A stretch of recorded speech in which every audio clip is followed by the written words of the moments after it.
உடல் உழைத்தால் மட்டும் மனிதன் சோர்வடைவதில்லை. மனம் சுமந்த பாரம்தான் அவனை அதிகமாக சோர்வடைய செய்கிறது.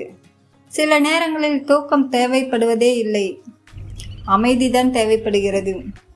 வணக்கம் நண்பர்களே, இன்று நாம் பார்க்க போவது சோர்வின் உண்மையான காரணம் என்ன? மனச்சோர்வு. பலர் நினைப்பது தான் நிறைய வேலை செய்ததால் சோர்வாக இருக்கிறோம் என்று.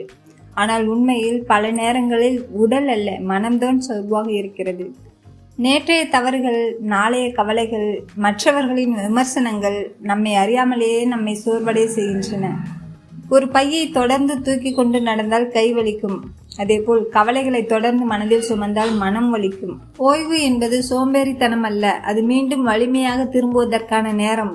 ஒரு மொபைலை தொடர்ந்து பயன்படுத்தினால் ஒரு நாள் பேட்டரி காலியாகிவிடும். அதுபோல மனித மனதிற்கு ரீசார்ஜ் தேவை.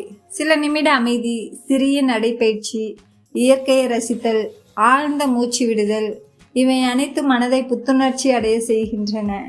நினைவில் வைத்துக் கொள்ளுங்கள், ஓய்வு எடுப்பது நேரத்தை வீணாக்குவதல்ல, வாழ்க்கையை புதுப்பிப்பது. நாம் அனைவரையும் கவனிக்கின்றோம், குடும்பம், நண்பர்கள், வேலை, பொறுப்புகள். ஆனால் கடைசியாக நம்மையே மறந்து விடுகிறோம். நீங்கள் கடைசியாக எப்போது உங்களுக்காக நேரம் ஒதுக்கினீர்கள்? கடைசியாக எப்போது மனதார சிரித்தீர்கள்?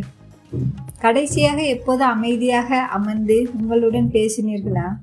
உங்களை கவனிப்பது சுயநலம் அல்ல, அது அவசியம். ஏனெனில் காலியான கிண்ணத்தில் இருந்து யாருக்கும் தண்ணீர் ஊற்ற முடியாது.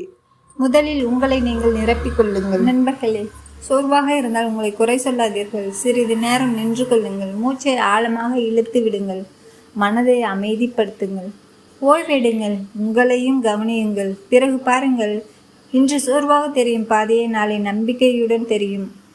சில நேரங்களில் முன்னேறுவதற்கான சிறந்த வழி சிறிது நேரம் ஓய்வெடுப்பதுதான்.